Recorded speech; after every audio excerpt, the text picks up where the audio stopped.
destaque é Abelardo de La Espriella. Apelidado de El Tigre, o advogado criminalista de 47 anos nunca havia ocupado um cargo eletivo. Ele se apresenta como um outsider e construiu a campanha com discursos contra a classe política tradicional. Espriella é filiado ao movimento Defensores da Pátria e ganhou notoriedade na Colômbia por atuar em casos de grande repercussão na justiça. Durante a campanha, defendeu uma política de seguranças mais rígidas e propostas de viés liberal na economia. Entre as principais bandeiras estão o endurecimento das penas, a construção de megaprisões e também o aumento das operações contra grupos armados. O presidente eleito também prometeu encerrar a política de paz total, implementada pelo atual presidente Gustavo Petro. Espriella costuma citar como referências o presidente da Argentina, Javier Milei, e o presidente de El Salvador, Nayib Bukele.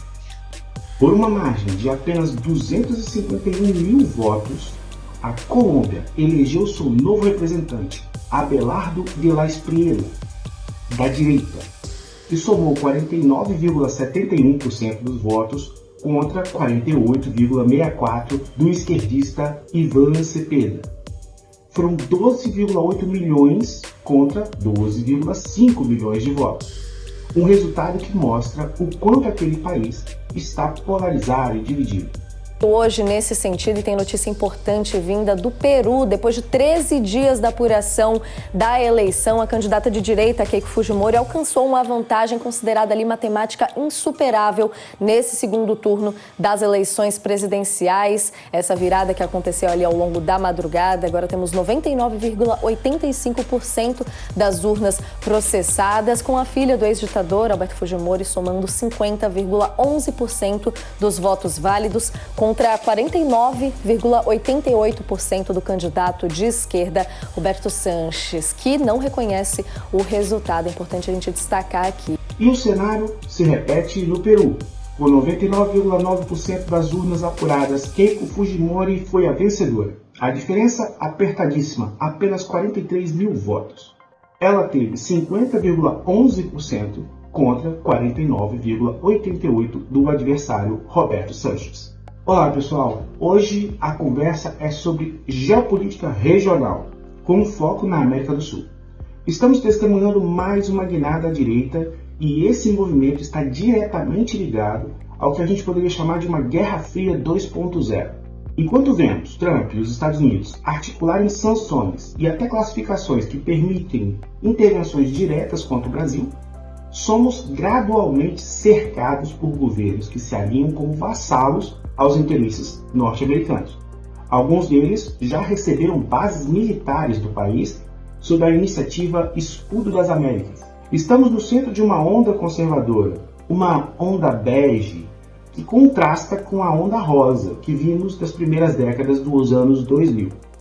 Vamos destrinchar um pouco esse cenário logo depois da nossa vinheta.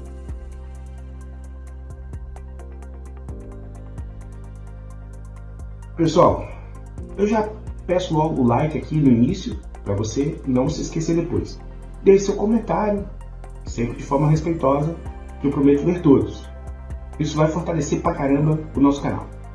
Para entender o que eu chamo de onda rosa e onda bege, só dando um rápido contexto. Onda rosa foi aquela virada à esquerda que marcou a América Latina no início dos anos 2000.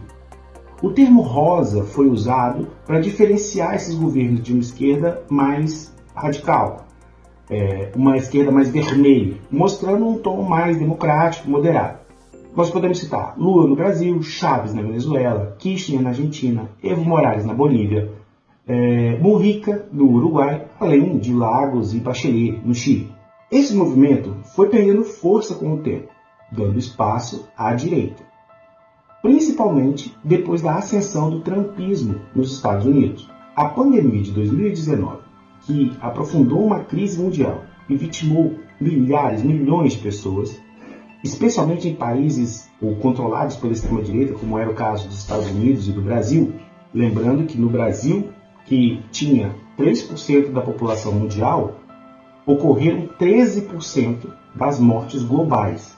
Fez com que o pêndulo político oscilasse de novo. Houve então um breve ressurgimento da onda rosa a partir de 2018. Diferente da primeira versão, essa segunda foi marcada por uma forte polarização e por um voto de punição aos governantes que estavam no poder durante a pandemia. Foi assim com a eleição de Andrés Manuel López Obrador, no México, em 2018, o retorno do peronismo na Argentina, em 2019, a volta do MAS à Bolívia, com Luiz Arce, em 2020, as vitórias de Boric no Chile e Castilho, no Peru, em 2021, a eleição histórica de Gustavo Petro, na Colômbia, em 2022, e o retorno de Lula ao Brasil naquele mesmo ano. A onda bege. Agora, a maré virou de novo. A recente guinada à direita, na América do Sul, consolidou uma maioria conservadora no continente, revertendo o cenário de 2022-2023. Esse movimento é impulsionado e sintonizado com o segundo mandato de Donald Trump, que tem usado toda a sua influência para apoiar lideranças aliadas nessa região. Com as vitórias de Bela Espriella na Colômbia e de Keiko Fujimori no Peru, a direita já governa 7 dos 12 países sul-americanos. E por que eu usei o termo onda bege ou onda marrom, como alguns chamam? A cor marrom está historicamente ligada ao fascismo, desde a Alemanha da década de 1920, com os camisas da SA, aquela milícia nazista. Até hoje na Europa, expressões como onda marrom ou passado marrom são usados para descrever o ressurgimento do neonazismo e do neofascismo. O bege aqui é uma forma menos agressiva, mas que aponta para o mesmo espectro ideológico, o escudo das Américas.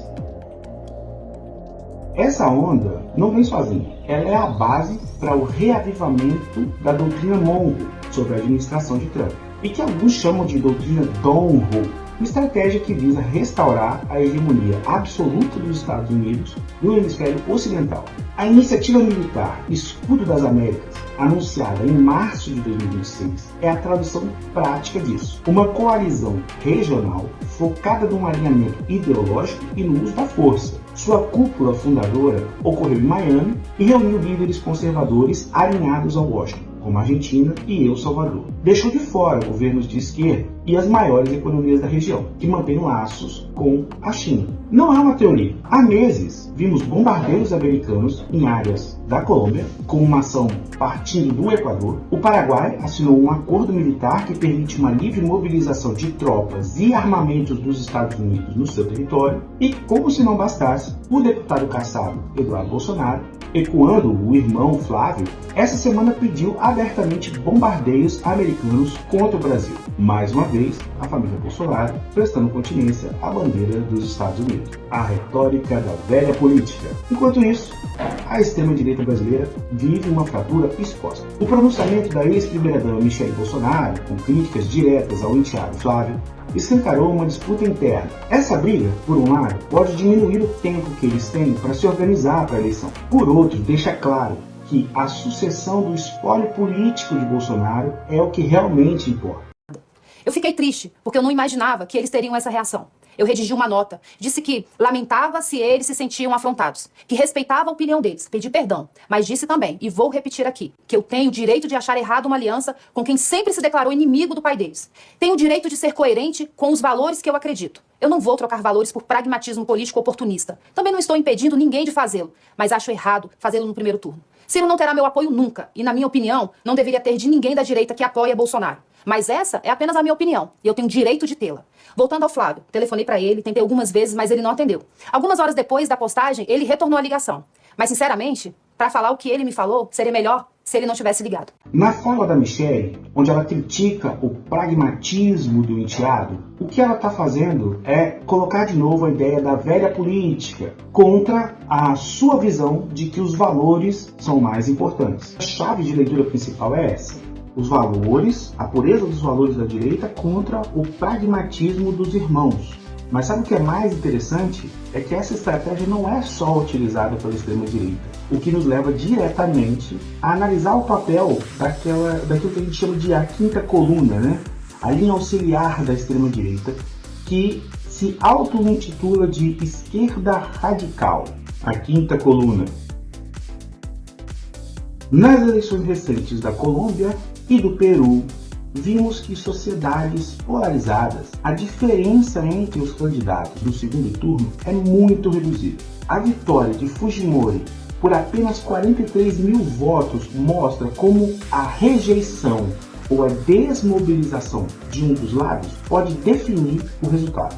É aí que nós temos que analisar o papel de certos influenciadores, que tentam se colocar, da mesma maneira como a Michelle, como os verdadeiros representantes da esquerda. O grande inimigo é o pragmatismo do PT e do Lula. Esse campo está em plena campanha contra a reeleição de Lula, mobilizando o antipetismo pelo lado da esquerda. O exemplo mais notório é de um influenciador de Pernambuco, inclusive com um canal de notícias que divulga diariamente material de ataque contra o presidente Lula. Ele se filiou ao PSOL e agora está em campanha, em pré-campanha como deputado federal.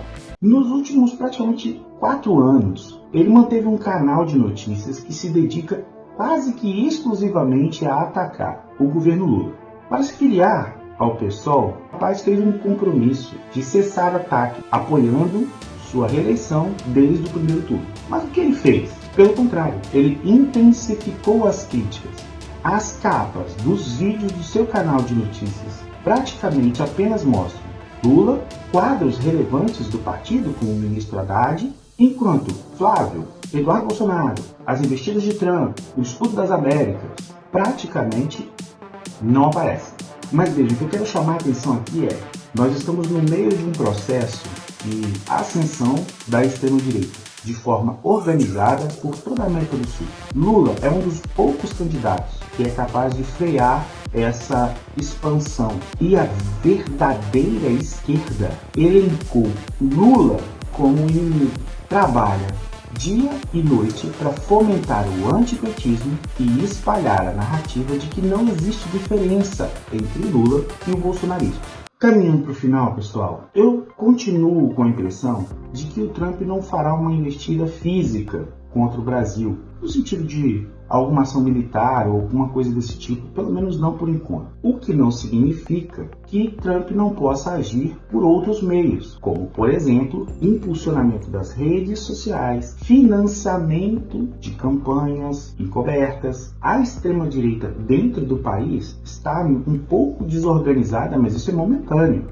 Eles estão em processo de reorganização, pensando no pós-Lula.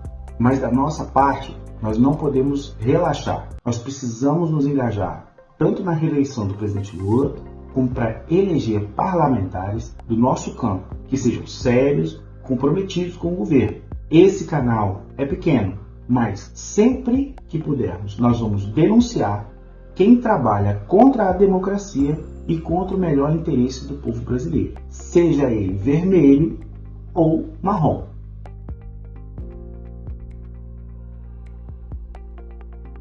Sigamos juntos. Eu sou Francisco Simonassi, esse é o canal Só um Adendo. Um forte abraço e até o próximo vídeo.